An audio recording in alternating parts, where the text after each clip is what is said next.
¿Cómo están? Permítame. Nena, me apaga. Bueno, después voy a pedir que me apaguen esta. ¿Cómo le fue con el licenciado Luis Pedro? Disculpen. Esta.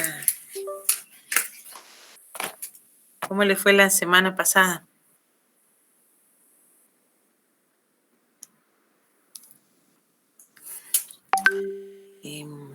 ¿Estuvieron viendo los derechos adquiridos? ¿Terminaron el tema o repasamos ese tema? Les cuento, tengo un expediente de lo que es un proceso de que finalizó todo bien para que puedan ver la primera fase cuando la persona pide una residencia o una visa temporal y posteriormente tengo y le voy a, por favor, no sé quién de ustedes le queda cerca Relaciones Exteriores para que vayan a pedir, el Ministerio de Relaciones Exteriores, para que vayan a pedir los requisitos para que necesita un centroamericano para adquirir la nacionalidad de origen. Son dos formularios distintos con los requisitos y otro para que vayan a pedir lo de los formularios para los que son de cualquier otro país que no sean los países centroamericanos que confirmaron la Federación Centroamericana.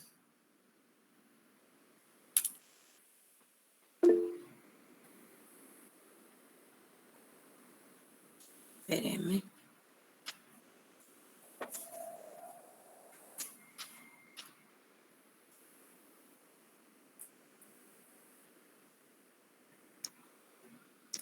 Están viendo la presentación porque ahorita no sé qué toqué.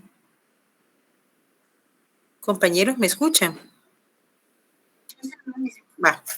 Bueno, entonces, ¿se recuerdan que habíamos hablado que con la evolución histórica de estas escuelas se fueron creando ciertos principios que hoy por hoy todavía están vigentes y lo podemos encontrar dentro no solo del Código de Derecho Internacional Privado, porque si ustedes ven el Código de Derecho Internacional Privado es un código que tiene más de 400 artículos.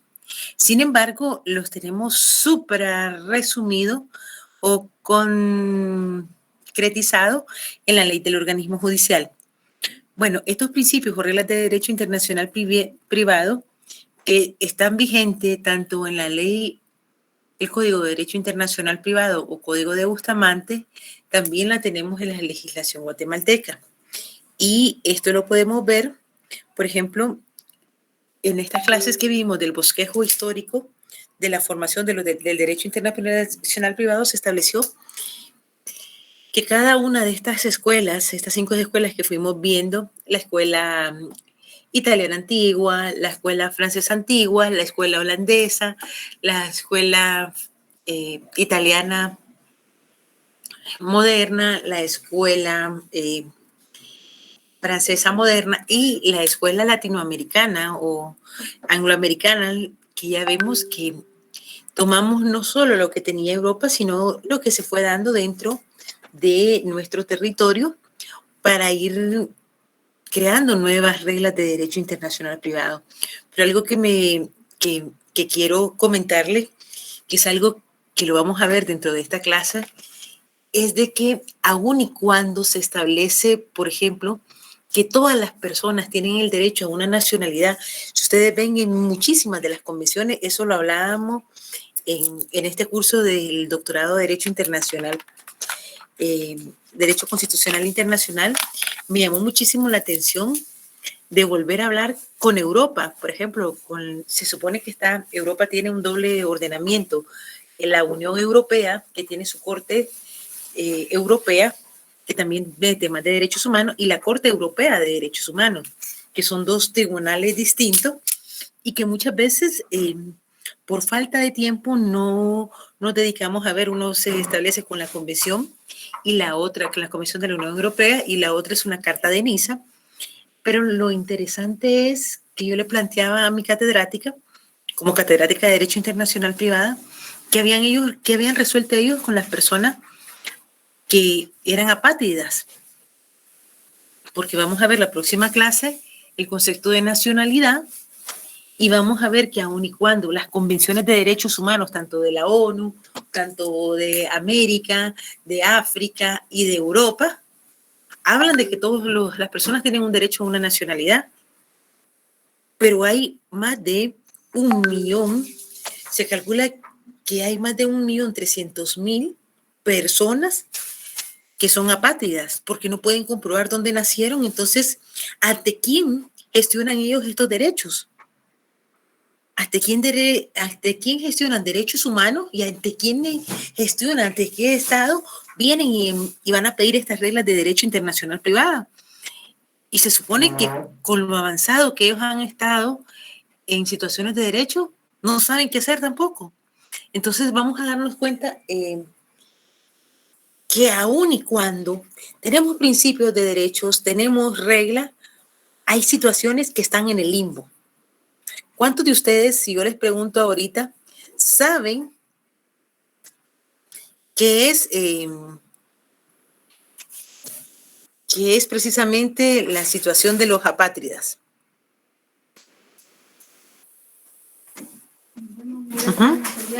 Hasta el viernes.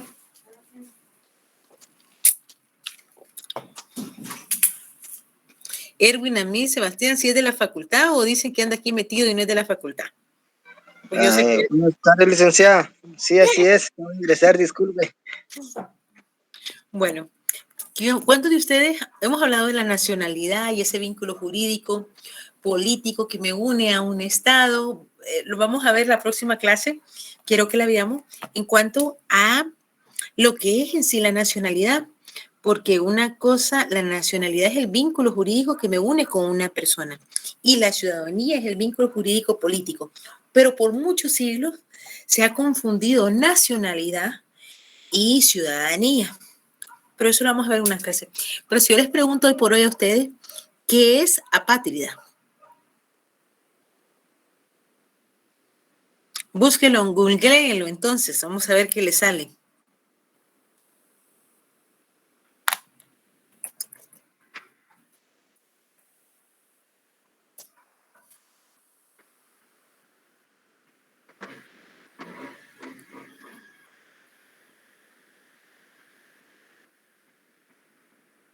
A ver, ¿ya alguien encontró algo de los apátridas? Sí, Lecta. Buenas tardes. ¿Qué tal? ¿Cómo ha estado? Bien, gracias a Dios. Dice en Google que apátrida es una persona física que no posee ninguna nacionalidad, es decir, que no cuenta con la pertenencia a ningún estado. Les voy a mandar un documento, lo voy a bajar del el último censo, yo lo estaba viendo, de las Naciones Unidas. Cuáles son las causas de los apátridas, y lo que pasa es que se justifican. Bueno, vamos a ver. Las razones históricas que se hablan de estos apátridas es una persona que no se considera en ningún estado, pero vamos a nuestras constituciones. ¿Qué es lo que dicen las constituciones? Entonces, vamos a ver que existen las constituciones, que son los pactos sociales, y los que trabajan en derecho se recordarán que si usted no está inscrito porque su mamá no, por ejemplo, Guatemala carece de nacionalidad legal, no puede, carece de la nacionalidad porque no puede demostrar ese vínculo de que nació en un lugar. Esto, por ejemplo, se dio mucho en Europa. Allí es donde tiene su primer asiento jurídico los apátridas. Y es por eso que yo lo preguntaba esta semana que tuve clases de doctorado, que qué pasaba con ellos, que qué habían logrado. Y me dicen ellos, la doctora, una italiana, me dice, miren, nosotros no hemos logrado hacer nada. Y ellos no pueden venir y pedirle a la Corte Europea que les respete sus derechos humanos porque no puede demostrar contra qué Estado va a hacer efectivos sus derechos, como el acto administrativo, ¿en contra de quién? O este amparo, ¿en contra de quién lo va a presentar? ¿Qué es lo que pasa? Que los apátridas se consideraban antes que eran, por ejemplo, aquellos que andaban deambulando. Los gitanos son los típicos apátridas, personas que salieron huyendo, por ejemplo, Ustedes se recordarán, en Latinoamérica, con esto de los conflictos armados, salieron huyendo algunas personas, otras fueron exiliadas y se quedaron en un limbo en algún momento algunas personas. ¿Qué es lo que pasa? Por ejemplo, el Código de Notariado habla de que si alguien no está inscrito, su nacimiento, puede hacer una inscripción extemporánea. A ver si estoy mintiendo. Y eso es un procedimiento de los especiales que están en el Código de Notariado, que es se recordarán, está en la última parte del Código de Notariado, pero para este acceso extemporáneo necesitan tener 2 testigos o la persona que lo trajo aunque sea la partera. Pero ¿qué pasa que si es una persona de 70 años? El partero va a estar vivo. Va a haber un testigo. Y si han andado de arriba a abajo, por eso se habla que realmente fue Europa quien crea mucho esta figura de apátrida. Y como crea también una responsabilidad jurídica para los estados, no se les ha reconocido. Se habla que son millones de personas que no tienen nacionalidad. Pero si la nacionalidad es un derecho humano que yo tengo, ¿se le está o no violentando un derecho humano? Le pregunto a ustedes. En todo caso, no se le está reconociendo una identidad, pero que se violente, no necesariamente. ¿Por qué, Braulio? Porque no hay como el Estado sepa de la existencia de esta persona que no está inscrita en ningún lugar para de oficio inscribirla. Entonces no es una irresponsabilidad por parte del Estado el que esta persona no esté inscrita, sino que fue por una falta de conocimiento de la otra persona o dejadez de los padres o de quien correspondiera en su momento el no inscribirlo como corresponde. Sí, y comparto parte de lo que usted dice, pero si hay una responsabilidad de los estados de darle a los ciudadanos la seguridad jurídica como elemento de justicia y de bien común. Lo que pasa es que como es un tema también, recuérdense, el derecho no es solo un tema eminentemente jurídico, sino también hay cuestiones políticas. Los judíos, los árabes que fueron expulsados, hay alguna colonia rumaní, estos estados, por ejemplo, los rusos que se dividieron. En algún momento estas personas se han quedado sin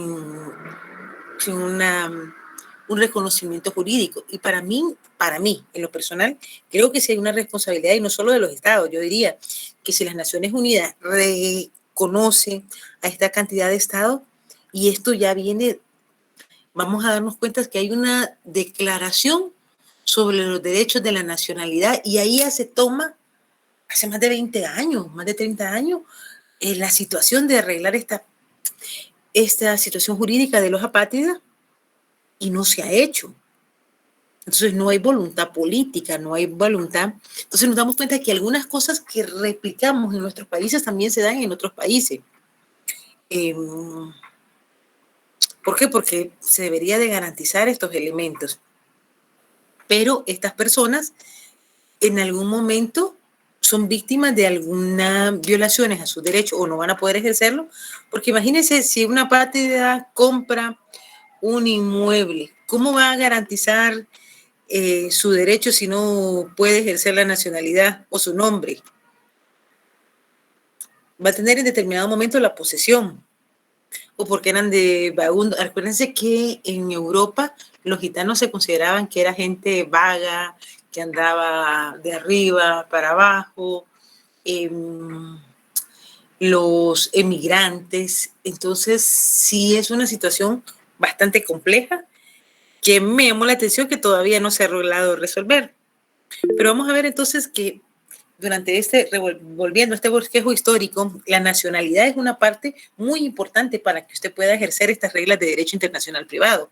Pero si usted no tiene nacionalidad privada, no tiene una nacionalidad, ¿cómo va a ejercer o cómo va a requerir ese reconocimiento?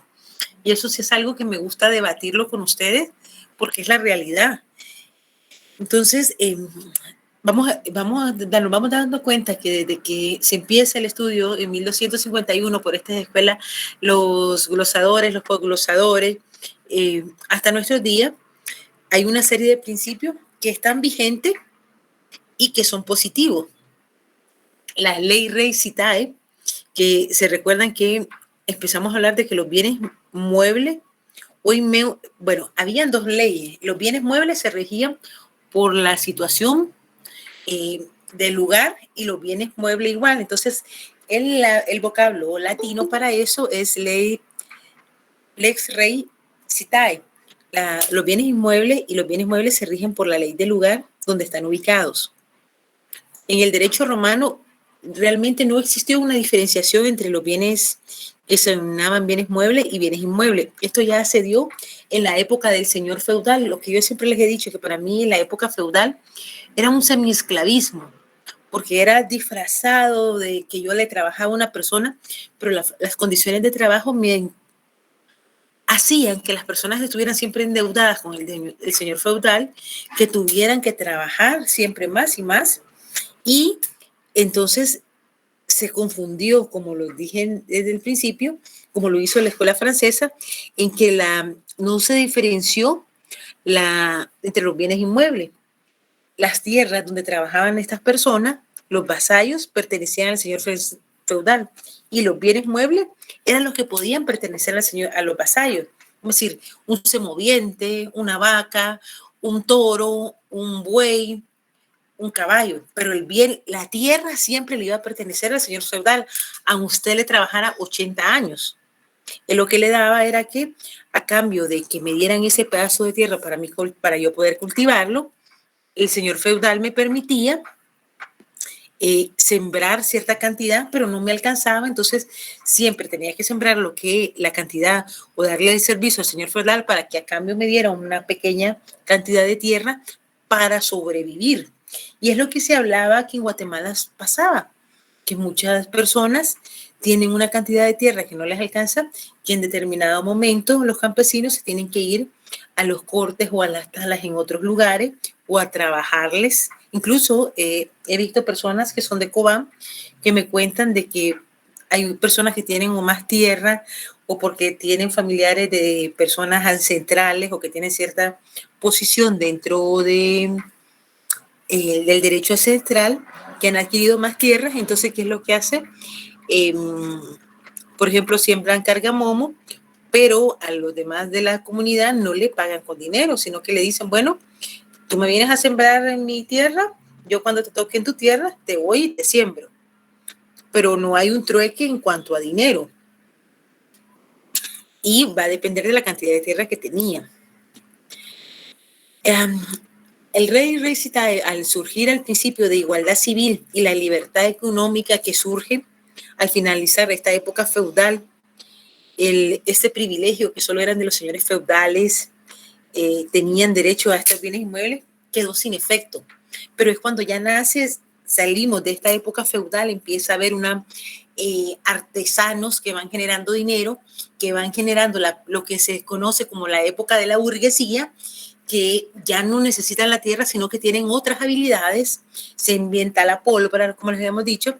Entonces la escuela estatutaria consideró que ambos bienes debían de regirse por principios diferentes. Para los bienes muebles debía de aplicarse la ley del lugar, es decir, en la ley del lugar donde estaban los bienes inmuebles. Y para los bienes muebles, la ley del domicilio del propietario. ¿Por qué? Porque yo me puedo llevar un semoviente a otro país. Depende cuánto quiero pagar. O me puedo llevar un vehículo porque me transporto en él.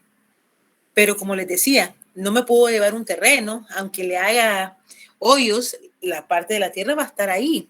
Entonces, sin embargo, Carlos Federico Sabin introduce el principio de uniforme que para los bienes muebles e inmuebles le llama la ley Res Citae, en español sería la ley de la situación de los bienes. Y hoy por hoy todavía lo tenemos acá. La escuela estatutaria entonces consideró que que llegan a regirse por principios diferentes, ya lo habíamos dicho. Sin embargo, Sabin consideró que era la ley de la situación, y la ley de la situación, que los bienes se regirán por la ley del lugar donde se encuentran ubicados, lo vamos a tener regulado precisamente en el Código de Bustamante en el artículo 105 y en la ley del organismo judicial en el artículo 27. Entonces lo voy a molestar a dos compañeros, uno que lee el artículo 105 del Código de Bustamante y otro el artículo 27 de la ley del organismo judicial. Así vamos a poder ver que efectivamente ambas convergen en este punto.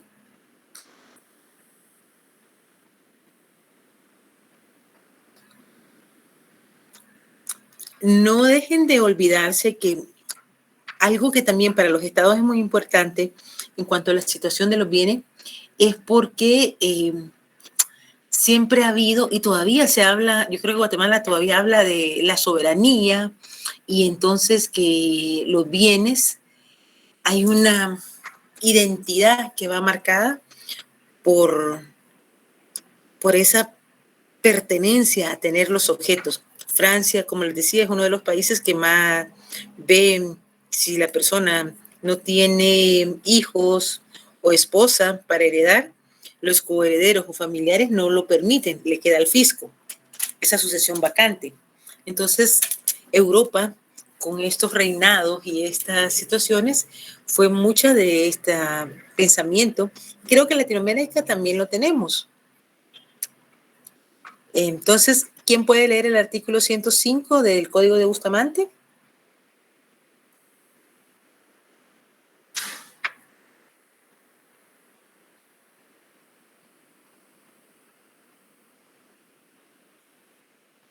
¿Cierto, Abraham? Bueno, entonces designo yo. María López me lee el 105 y Erwin el 27 de la ley del organismo judicial. María López se quedó dormida, mi compañerita, yo sé que es martes, pero... Le leo yo, licenciada. Gracias, Daniel, muy amable. Gracias. Los bienes, sea cual fuere su clase, están sometidos a la ley de la situación. Eso es precisamente en el Código de Bustamante. El artículo 105, ¿verdad? Así es. Bueno, ahora alguien, por favor, me puede leer el artículo 27 de la ley del organismo judicial. Noches, licenciada. Buenas noches. Dice artículo 27, situaciones de los bienes, ¿sería ese? Lex rie citae, los bienes se rigen de acuerdo a la ley del lugar de su ubicación, dice. Entonces, con diferentes palabras, pero está diciendo que es la ley de la situación, lo que en determinado momento unifica Carlos Federico Sabin, el alemán.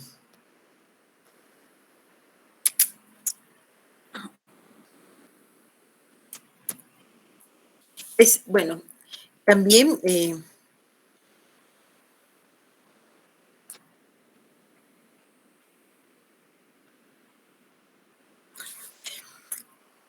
sección, ¿por qué debería tener yo la sección antes? Espérame.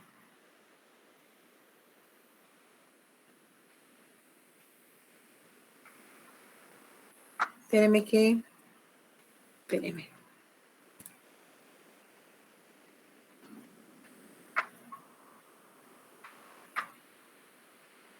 Bueno,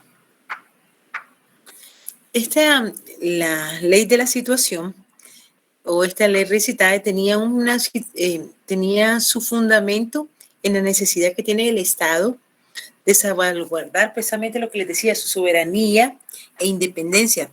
Por lo cual, los bienes muebles e inmuebles tienen que estar sometidos a la reglamentación de la legislación interna de cada país en que se encuentren estos objetos o los mismos.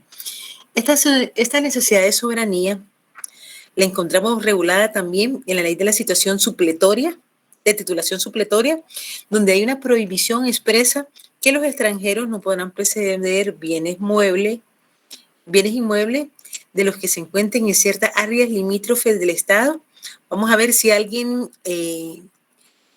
encuentre el artículo. Yo me lo sé de memoria, pero a ver si lo encuentran.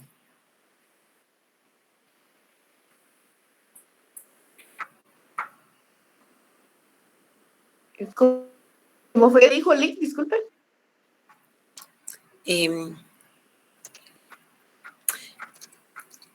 ¿Cómo decir? Esta soberanía o esta necesidad de situación se daba porque los estados querían tener su soberanía.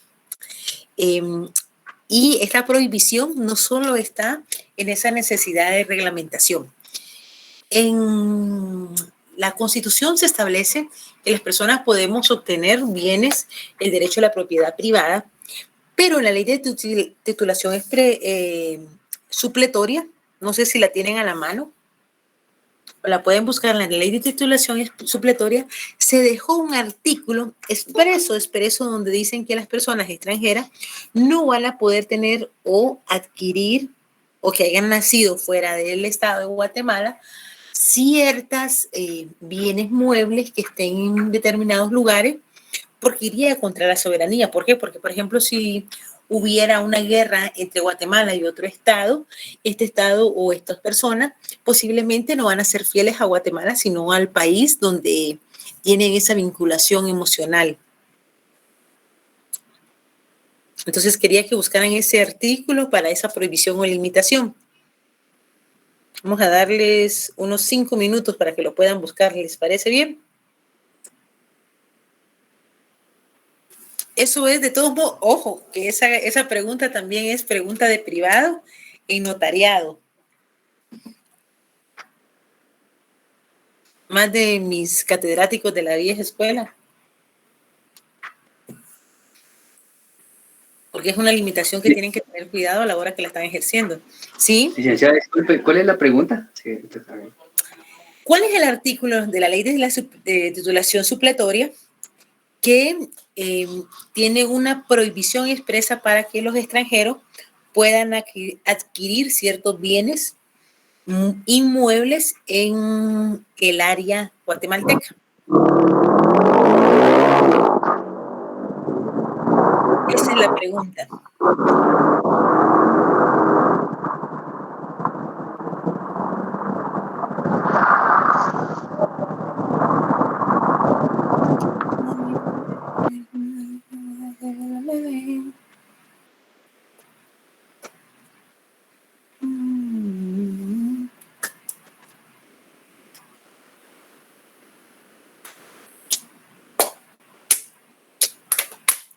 Braulio, usted que trabaja en oficina, ¿sabe cuál es el artículo que les estoy pidiendo?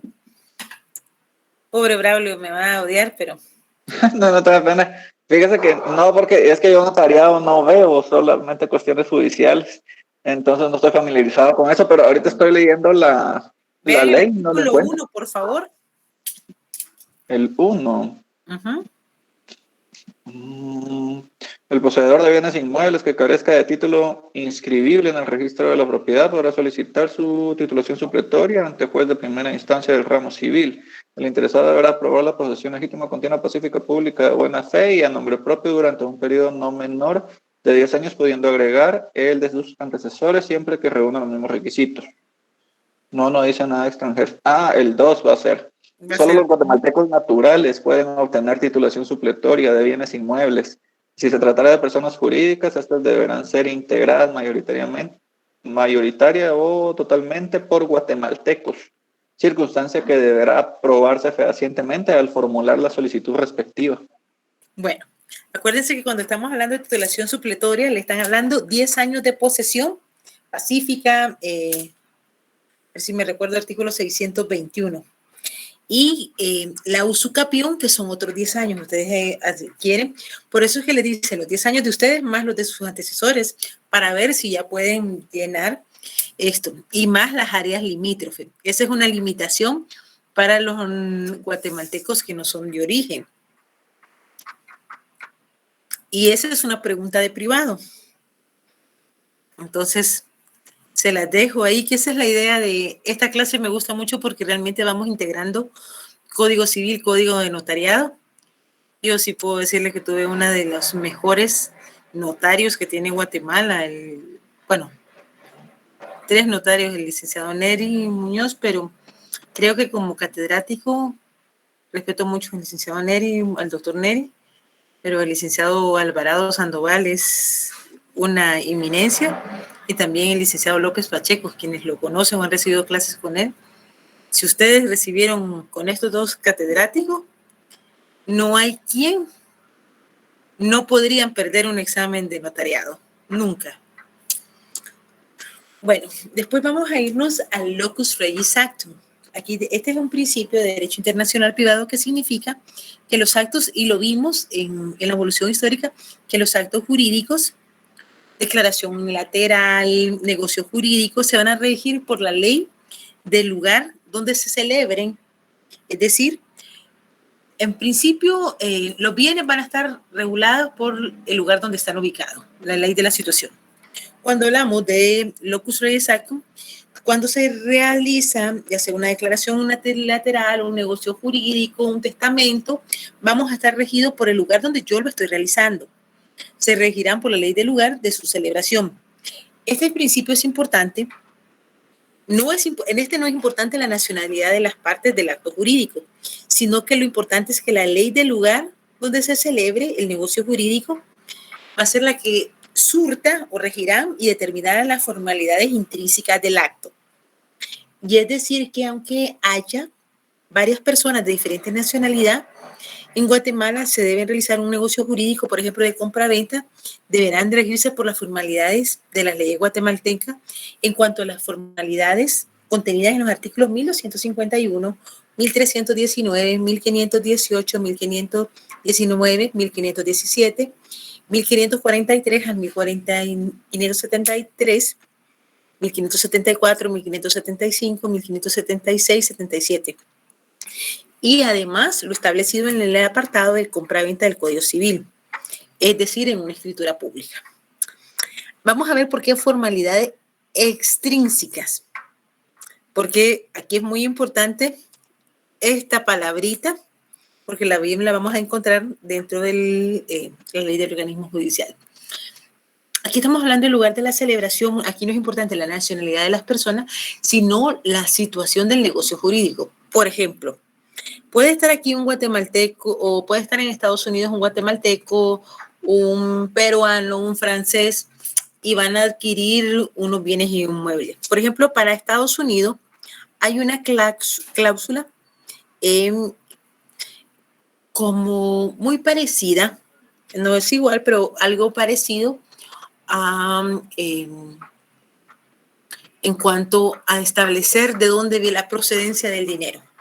Entonces, si yo compro un bien inmueble o hago una simulación de una compra de bien inmueble, hay un documento que debo de llenar en Estados Unidos, todavía está vigente, se llama el Quick Claim Deed. El Quick Claim Deed es un formulario en el que yo establezco de dónde obtuve ese dinero. Es decir, que lo obtuve de un banco, de una herencia, de un préstamo. Y entonces, si yo quiero estafar a alguien o le quiero hacer daño, no me lo va a permitir. ¿Por qué? Porque esta regla me permite que sepa la procedencia del bien inmueble. Sin embargo, no vamos a dejar de decir, por ejemplo, en los casos de la ex vicepresidenta y también Otto Pérez Molina y otros personajes que no han sido los mejores para Guatemala y que no han hecho cosas buenas, han adquirido o han llevado dinero a Estados Unidos, y no solo Guatemala. Por ejemplo, la ex esposa de un presidente de Filipinas, Corazón Aquino, tuvo un proceso allá por lavado de dinero.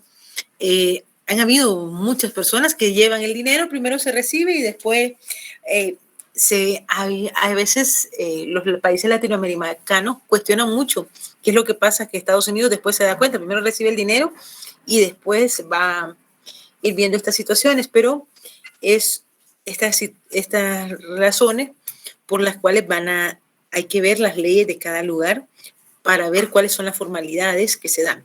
Por ejemplo, ¿alguien tiene su código civil a la mano para ver si es cierto estos artículos y por qué los estoy citando sí son muy importantes y los tienen que manejar tanto en derecho civil, derecho internacional privado, evidentemente en el Código de Notariado, porque, vamos a ver si me recuerdo el artículo 39 del Código de Notariado, le va a ir dando las formalidades que van necesitando. ¿A qué hora van a ir, mi amor?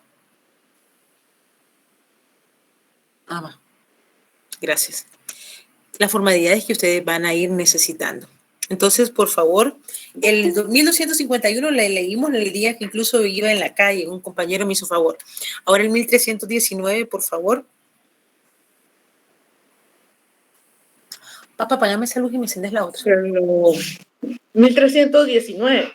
Ajá. Toda obligación resultante de un acto o declaración de voluntad consiste en dar, hacer o no hacer alguna cosa. El negocio jurídico le dice que prácticamente el negocio jurídico es cuando una o más personas deciden crear, modificar. Entonces, el negocio, acá ustedes, el derecho lo integran. Dar, recibir o dejar de hacer. Todas las obligaciones civiles van a ser o doy, hago o dejo de hacer. Una acción, una prohibición y lo vamos integrando prácticamente. Por ejemplo, si yo le vendo a usted un bien inmueble, ¿qué es lo que tengo que hacer? ¿En qué va a consistir? Estoy dando, yo le voy a dar el bien inmueble, usted, ¿qué es lo que me tiene que dar en contracambio? La contraprestación, esa relación sinalagmática o ese contrato bilateral. Sinalagmático es que lleva obligaciones y derechos y también es pregunta de privado. Es un término muy doctrinario, una relación sinalagmática, un contrato sinalagmático, es bilateral. Si yo a la compañerita que acaba de leer le doy, hacemos una compra-venta, mi obligación es darle el bien inmueble. ¿Cuál es la obligación de ella en contraparte? Pagar su valor. Pagar el valor que acordamos. Y escriturar, ¿verdad? Escriturarlo. No, es que si no, imagínese, le doy el bien inmueble y no se lo escrituro, después vengo y se la voy a desalojar. Esas son las obligaciones. Acuérdense que hay obligaciones formales, hay obligaciones materiales. Eso lo están viendo ahorita en derechos y obligaciones. No sé quién les está dando la clase, pero dependiendo, amablemente nosotros le decíamos, fue mi profesor el vikingo, el licenciado Colindres Roca, antes estaba Vicente Roca, muy buenos catedráticos, excelentes maestros, muy exigentes, pero muy buenos. Por favor, ¿alguien me puede leer el artículo 1518? Y vamos viendo por qué es que se dan estos elementos. 1518. Los contratos se perfeccionan por el simple consentimiento de las partes, excepto cuando la ley establece determinada formalidad como requisito esencial para su validez. Vaya. Por favor, en el 1518 escriben, ahorita se los voy a escribir, solo consensum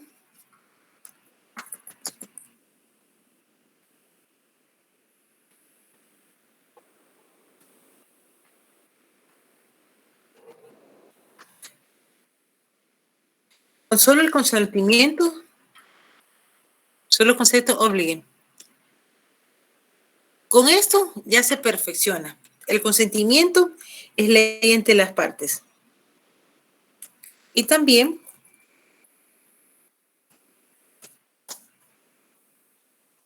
por favor.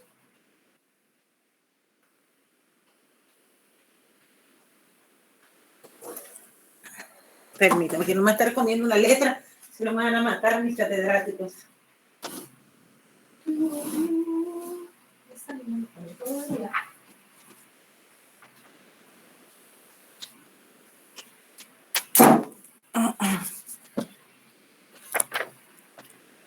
Entonces, por favor, ponen esos dos elementos, lo integran de una vez.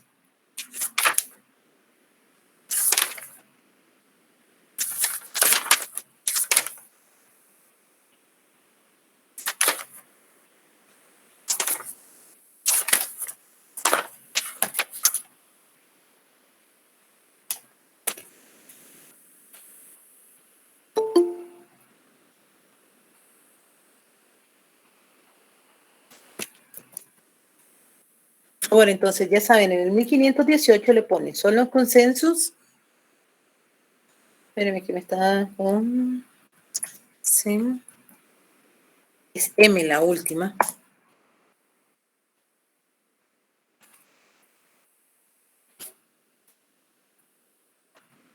Y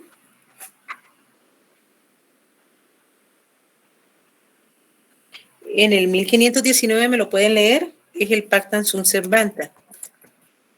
Este también lo van a encontrar en el derecho de los tratados o Convención de Viena sobre los derechos de los tratados.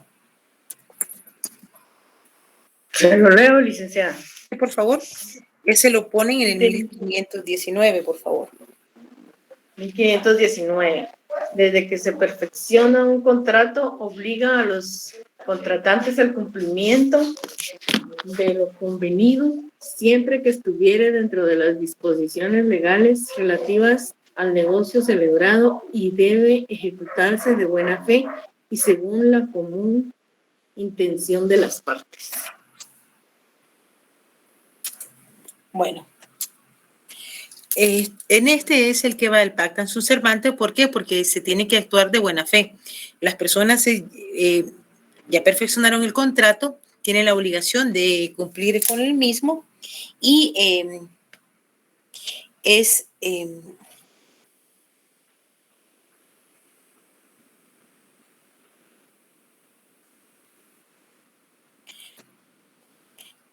que establece que lo estipulado por las partes en esos contratos va a regir para esa relación jurídica y va a ser de carácter obligatorio. ¿Por qué? Porque las partes lo acordaron de buena fe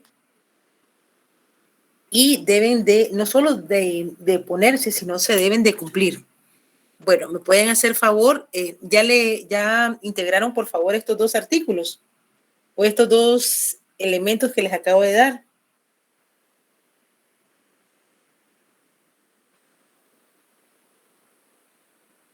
Sí, licenciada. Bueno, sigamos pues. Por favor, me leen el 1517. Me había ido. Pues. Se lo leo, Lic, dice, artículo 1517. Hay contrato cuando dos o más personas convienen en crear, modificar o extinguir una obligación. Por favor, si no lo han integrado, el artículo 1517 lo integran con el 1251, el 1319.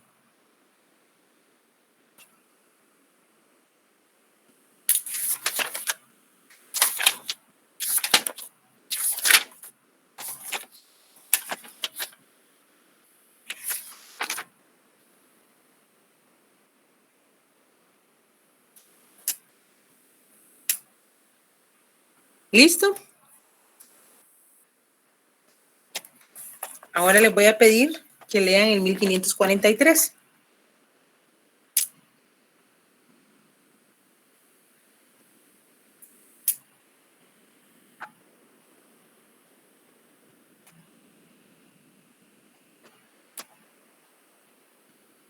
El 543 dijo, Lic. Sí. Ahorita se lo leo. El enajenante está sujeto al saneamiento por evicción o por vicios ocultos en todo contrato oneroso en que se transfiere la propiedad, la posesión, el uso, goce o disfrute de una cosa. Ojo, aquí es muy importante porque no sé si ustedes, los que trabajan notariado o los que trabajen, o ustedes ya en el ejercicio de sus funciones, van a poner cuando hay una compra-venta una cláusula, ojo, que dice que el vendedor se compromete a el saneamiento por evicción o por vicios ocultos si se diera. ¿Por qué? Porque si no lo hacen, ustedes como un notario van a tener una responsabilidad en el ejercicio de sus funciones. El saneamiento es que, por ejemplo, ustedes compran una casa, pero ustedes no saben si la cañería está bien, porque eso no se ve a simple vista. Usted no sabe si hay un pozo y después se va a ir Dios no lo quiera, no sé si ustedes han estado viendo, así como el hoyo de, perdón, los que viven en Villanueva, no es que esté haciendo mofa, sino que realmente son vicios que se han ido dando. Mire ese hoyo que se hizo en la carretera en Villanueva, o lo que pasó en Zona 6, se recordarán hace unos años que incluso se abrió un drenaje y se fue de una casa con un señor adentro y murió. Después apareció en el río Las Vacas. A eso nos estamos refiriendo. Para no leer todo, me puede, está por el saneamiento por evicción, también está en el 1548, pero por vicios ocultos en 1559. Vamos a leer el 1548 y el 1559, solo para ver cuáles son los vicios ocultos. Se lo leo, Lick. El 1548. Tendrá lugar la evicción cuando se prive al adquiriente por sentencia firme en virtud de un derecho anterior a la enajenación de toda parte o de la cosa adquirida. Bueno, aquí rige principalmente, han escuchado el principio de primero en tiempo, primero en derecho. Esto es un principio básico en el derecho registral. Eso lo pueden encontrar en el... Vamos a ver, se lo voy a dar de una vez. Así todavía manejo bien derecho civil. Derecho real de garantía, la inscripción.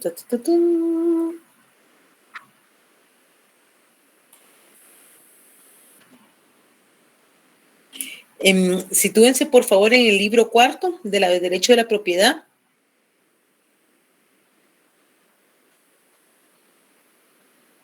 Y busquen por favor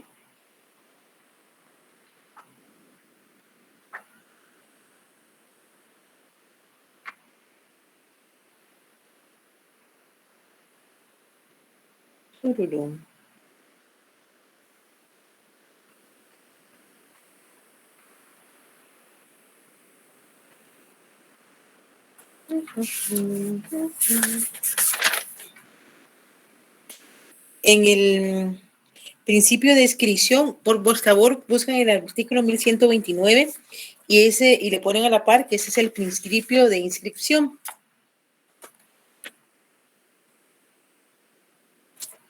¿Qué artículo dijo, disculpe? 29.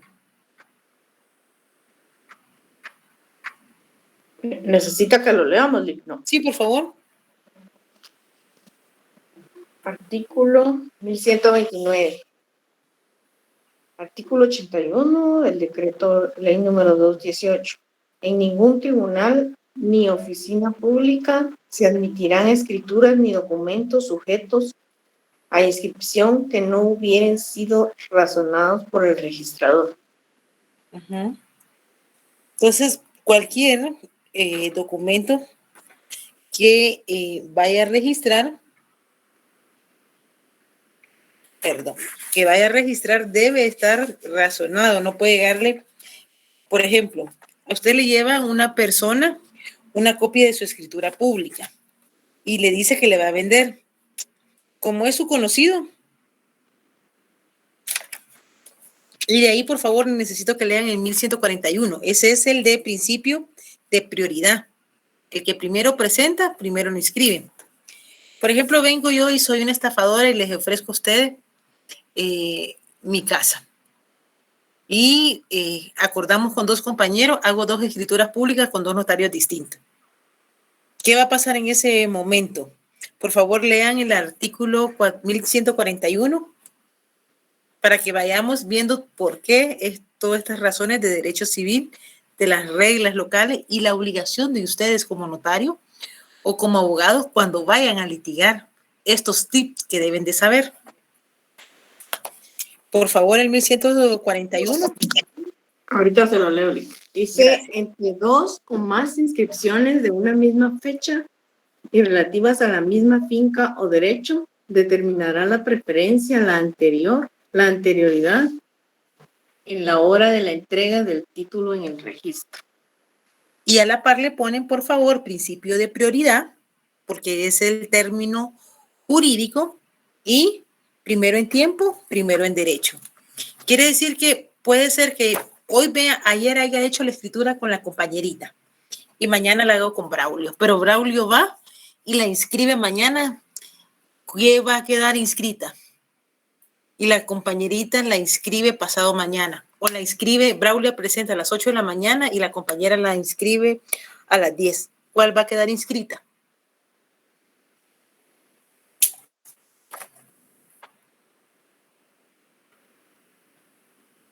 La que se presenta primero, ¿verdad, Lick? La que se presenta según primero. Lo que dice el artículo ¿sí? Ajá, precisamente. Entonces, por eso es que estas leyes o estos actos, el notario realmente siempre se habla que tiene un pie en la cárcel y un pie en libertad. ¿Por qué? Porque tenemos ciertas obligaciones.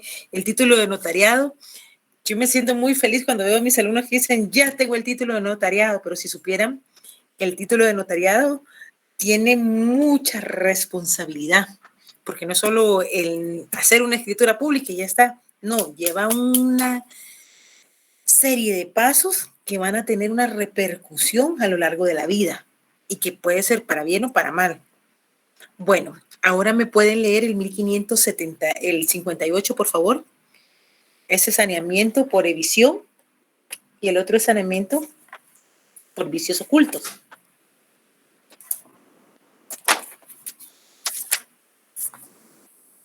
Esto, por ejemplo, si aquí tuvieran que hacer una escritura, personas de diferentes países para que vean por qué, o si ustedes van a asesorar y la escritura se va a hacer en otro país, para que vean la legislación o cómo se van a converger en determinado momento varias legislaciones. Pero vamos a empezar de principio a principio. Por favor, el 1558. ¿Se lo leo, Lick? Ajá. 59, perdón. 58, 59. El enajenante está obligado al saneamiento por los vicios o defectos ocultos de la cosa enajenada que le hagan impropia o inútil que le haga impropio o inútil para el uso a que se le destina, o que disminuya este uso de tal modo que, de haberlos conocido el adquiriente, no hubiera aceptado la cosa o el precio convenido. Bueno, vamos a ver. Hay un inmueble de que se supone que es una tierra para siembra de caña. Pero yo vengo y no le digo a usted que el río que le había ofrecido está seco o que esta tierra en el último está cerca de Escuintla y con el volcán cayó la lava y entonces ahorita no va a prosperar porque el ciclo de la tierra de regenerarse no está todavía. Ese sí sería un vicio oculto porque yo no le estoy haciendo ver ciertas cosas. Y lo más seguro es que si usted supiera todas estas situaciones, perdón, me golpeé mi pie, no la compraría. ¿Hasta ahí entienden bien? Sí. El 1573. Compañeritos, ayuden a la compañerita porque de verdad, muy amable, de verdad estoy muy agradecida. Pero no tenga pena. Gracias, Edna. Artículo 1573. La acción reivindicadora. Sí. Excluye la estimatoria y viceversa. Intentada una de ellas, el adquiriente queda privado de la otra. Cuando quieran saber qué es una y la otra, por favor, pueden leer en 1572, porque o usted reivindica lo que pagó o le da un precio estimatorio de lo que está perdiendo. Pero no pueden hacer dos acciones, porque entonces ahí también sería perjuicio para la otra parte. El 1574 voy a necesitar que lo lea, por favor.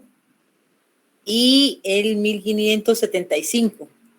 Ahí vamos a una norma del 1575, yo creo que ya se volvió obsoleta, porque yo creo que cualquier cosa que compremos hoy por hoy cuesta más de 300 quetzales. Acuérdense que cuando se creó el Código Civil, 300 quetzales era el equivalente en ese entonces a $300. Y acuérdense que una cosa costaba un len o menos de un len, dirían los señores de antes. Entonces, por favor, ¿pueden leer el 1574? ¿Se lo leo, Lee? Sí, venga. Dice artículo 1574. Toda persona puede contratar y obligarse, primero, por escritura pública, segundo, por documento privado o por acta levantada entre el alcalde del lugar, tercero, por correspondencia y cuarto, verbalmente. Bueno, aquí les habla las formas de contratación. Por favor, ojo, ahí le ponen a este artículo, ustedes lo integran, por favor, con el artículo 8, 9, 29, que son y 42 del Código de Notariado. Y le ponen una calavera porque muchos notarios le van a pedir esta. Y les juro que no sé por qué pasa, pero hasta la persona que sea más cuidadosa, yo tengo mi amiga que eran muy pilas, pero cuando se ponen nerviosas se bloquean. Y a dos de mis mejores amigas se bloquearon. Les preguntaron y no encontraron el bendito artículo. Entonces, del Código de Notariado, que son las formalidades a veces intrínsecas de ciertos actos.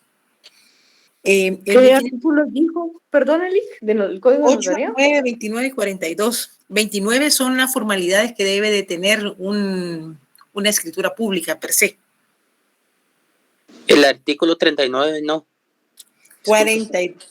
29 del Código de Notariado. 39 no.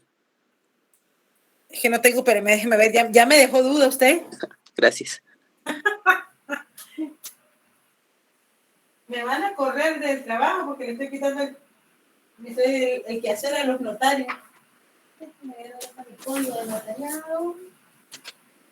Mire.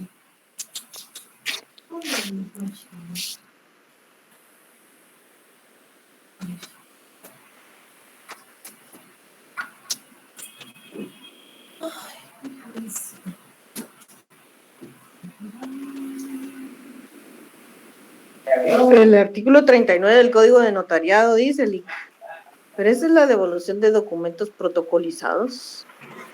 Ay, y que disculpe, pero tengo una jovencita que dice que me viene a ayudar, pero me cambia de lugares. Yo tengo por leyes por área y me la cambia toda. Y tengo libros y me los pone por otros lugares, entonces cuando necesito salir corriendo, me ordena, pero yo le digo que ordenar no es cambiar todo el lugar y apilar. No, es el 29, donde le habla que, por ejemplo, de lo del testigo rogado, lo de los principios, por favor. Y el 42. Acuérdense que también, además del 29, hoy de estos artículos, le van a decir que hay ciertas escrituras que llevan ciertas formalidades. Por ejemplo, la constitución de una sociedad, el testamento, lleva otras formalidades que además de estas. Entonces, en eso tienen que tener un poco de cuidado. Bueno, sigamos con la clase. El 1576, el 1575 se lo voy a leer yo para que la compañera descanse un poco. Se estableció que el contrato cuyo valor exceda de 300 quetzales debe constar por escrito. Si el contrato fuera mercantil, puede hacerse verbalmente si no pasa de 1000 quetzales. Ahora le hago la pregunta. ¿Qué cosa hoy por hoy no cuesta más de 300 quetzales? Bueno, ciertos artículos, pero la mayoría de hasta los códigos o libros, va usted a buscar un libro jurídico, por ejemplo, pida usted un libro de becaría, donde sea la edición española o italiana y española, y les aseguro que les cuesta más de 300 quetzales.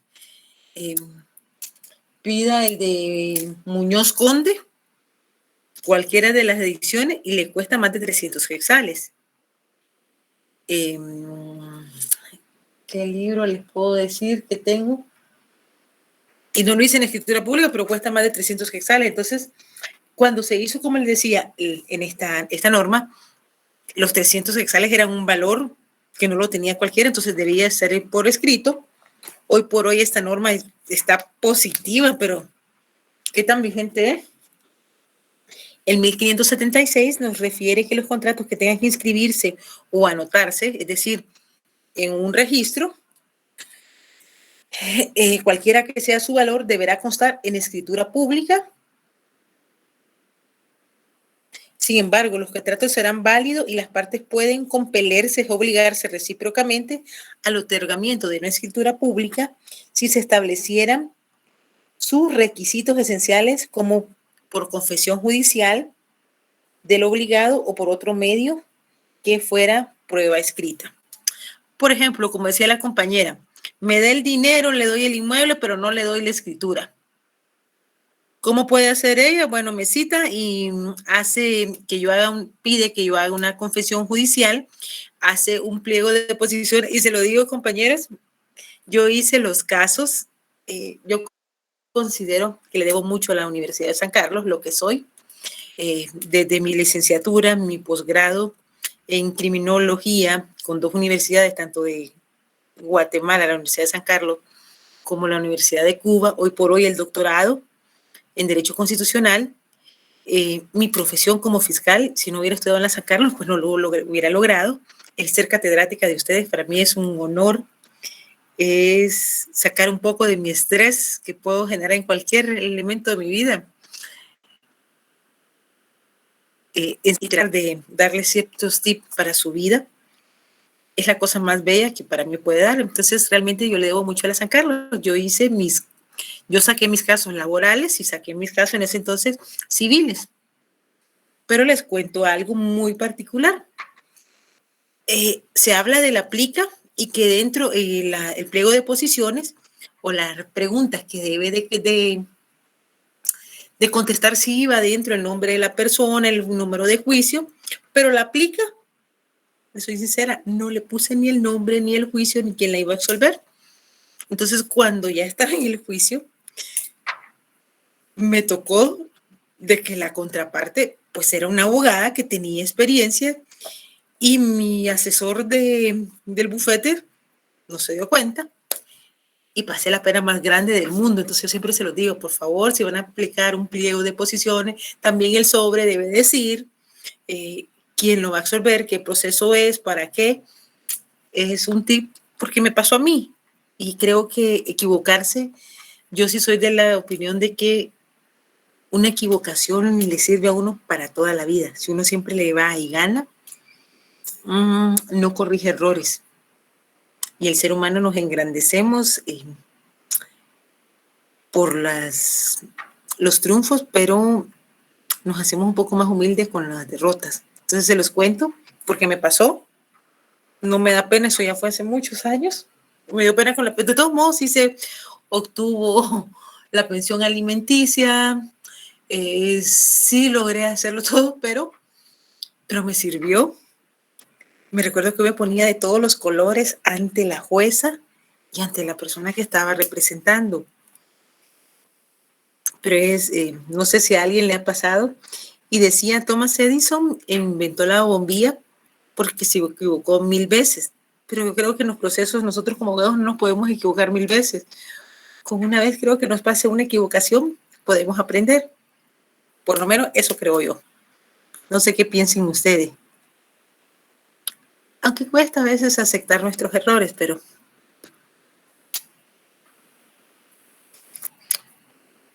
sí pasa. Bueno, entonces vamos a seguir. Hay una excepción a este principio. No va a proceder la regla del locus regis actum cuando los documentos o negocios jurídicos que surtirán efectos en Guatemala fueran autorizados por una autoridad diplomática o consular que sea notario hábil conforme la ley. Es decir, si hay una persona que es notario y la nombran como cónsul o como embajador o está con la comitiva diplomática, puede realizar este documento en el extranjero y no va a ocurrir porque prácticamente remite esos documentos hacia acá, pero no van en hoja de protocolo, sino que lo hacen en hoja de papel bond. Los notarios hábiles que se encuentren en el extranjero podrán autorizar los actos o negocios jurídicos en papel simple, el cual se protocolizará. Sin embargo, si fueran mandatos o poderes o documentos que se deben inscribir, debe de extenderse el testimonio de la protocolización para su inscripción en el registro público. Compañero, el artículo 39 se refiere a esto. Otra cosa que no opinan también en esta excepción al locus rei exactum son aquellos negocios jurídicos que se hacen, por ejemplo, acá, y que se deben ver las leyes de acá, pero que hay bienes o otros objetos o van a surtir efecto en otro país. Entonces ahí se deben de integrar el locus rei exactum, vamos a tomar las formalidades de acá, pero también donde va a ser el acto que se va a ejecutar. Entonces hay en determinado momento que en un negocio jurídico van a concurrir varias reglas de derecho internacional privado. Hasta ahí me entendieron, porque si no, regreso. Como si el locus rei exactum, vamos a ver, por siempre que un acto se realice en un lugar, se ven las normativas de ese país. Sin embargo, hay excepciones a esa norma. Ojo, y le digo, se lo digo como fiscal.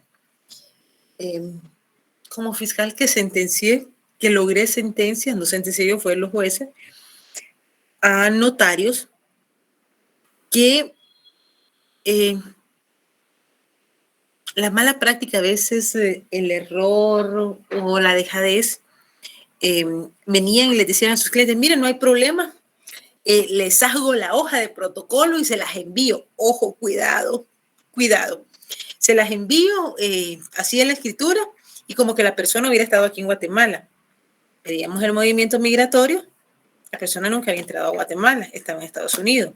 O nos tocó también notarios que dijeron que estaban en Estados Unidos en la fecha que se dio la escritura y estaban aquí en Guatemala. Entonces fueron sentenciados e inhabilitados por el tiempo, por haber participado en una falsedad. ¿Por qué se los digo? Porque yo creo que a todos esta carrera es una carrera digna, es un privilegio tenerla. No vale la pena lo que les vayan a pagar. Tal vez uno puede tener mucha necesidad, no sé qué situaciones se esté dando, pero que vayan a perder por unos años su reputación y su carrera por hacer esto. Entonces se los digo porque lo vi, porque lo litigué, porque fui en su momento litigante de la fiscalía que veía estafas contra el registro. Entonces conozco muchas cosas, fui fiscal litigadora en la Metro, delitos contra la vida, adolescentes en conflicto, estuve en el interior, entonces conozco muchas situaciones que se dan, conozco algunos notarios que estaban metidos en estos grupos que se dedicaban a despojar a las personas, algunos ya sentenciados, ya han sido rehabilitados, pero yo creo que su nombre o su apellido, bueno, a mí me enseñó eso mi papá, como les digo, yo soy de pueblo, pero me enseñaron que el nombre y el respeto que uno obtiene de los padres no lo puede perder por nada. Entonces se los comparto para que tengan cuidado con eso. Ojo, que la persona que llegue a requerir los servicios como notario, verifiquen que sí sea. Tengo uno de mis mejores amigos que fue mi padrino, es mi padrino de graduación, y fue otro notario el que le llevó a unos señores, le llevaron en el tiempo de la cédula, y ahora yo he visto, ya he encontrado certificaciones de RENAP falsa, certificaciones de DPI falso o DPI falsos, le llevaron a una persona para hacer un proceso sucesorio porque no lo podían llevar con él. Llegó, compareció el tío, está en la fotocopia, estaban los atestados. Mire, ese señor le dio una infección en los huesos. Él no se recuperaba, se puso muy mal. Le acompañé a poner la denuncia y resultó de que era hicieron un proceso sucesorio, se declaró él como heredero, un hermano, y cuando tuvo el inmueble a su nombre, echó a la otra hermana que le correspondía el derecho. Entonces la señora lo fue a denunciar a él al colegio de abogados. Fue un gran proceso. Mi amigo le terminó pagando a la señora o ayudándole a comprar un terreno. El señor que había llegado o la cédula que habían llevado, que sí existía, ya estaba muerto. Pero mire, fue algo terrible. Y le terminó que mi amigo, hasta el día, bueno, yo ahorita ya se retiró, pero hasta el día, desde esa fecha, grababa, tomaba el video, imponía la huella dactilar. Le quedó de un escarmiento muy feo. La ley del fuero, ya Lex Fori, ya se los había explicado anteriormente, también nace en la evolución histórica del derecho internacional privado, y es la regla del derecho internacional privado que establece que los procesos judiciales y sus incidencias, cualquiera que sea su naturaleza, se tramitará con arreglo a las leyes procesales del Estado en cuyo territorio se promueva la acción, es decir, el proceso. La acción o la pretensión que la persona va a ejercer. Es decir, si un ciudadano francés plantea un juicio ordinario de nulidad de una compraventa, el proceso si es aquí en Guatemala, se va a regir por las leyes guatemaltecas.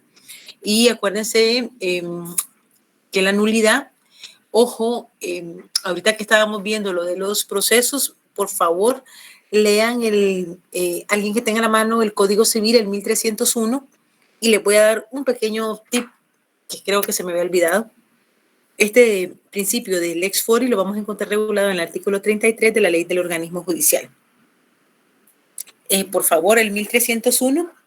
¿Se acuerdan que hay negocios jurídicos que no van a nacer a la vida jurídica, no nacen a la vida jurídica porque carecen de todos los elementos formales para tal? Pero todavía hay la nulidad. Por favor, pueden leer el 1301. Artículo 1301. Hay nulidad absoluta en un negocio jurídico cuando su objeto sea contrario al orden público o contrario a leyes prohibitivas expresas, y por la ausencia o no concurrencia de los requisitos esenciales para su existencia. Los negocios que adolecen de nulidad absoluta no producen efecto ni son revalidables por confirmación.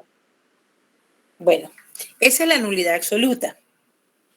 Y cuando usted, el 1302, habla de la anulabilidad, ahí dice nulidad, pero el término ya es la anulabilidad, son anulables y tienen que acudir ante un juez. Por ejemplo, ¿cuáles podrían ser de nulidad absoluta? Yo vengo y le digo, hoy que estaba viendo una declaración, me pareció muy bonita la de este presidente colombiano, donde hablan que la hoja de coca era una hoja inca, y que no era para drogarse o el uso que se le ha dado hoy por hoy, que se está, al matar la hoja de coca en todos estos lugares, también se está matando la naturaleza. Pero, por ejemplo, vengo yo y les digo que le voy a vender un sembradío de coca. ¿Podemos hacer un negocio jurídico o nacería la vida jurídica?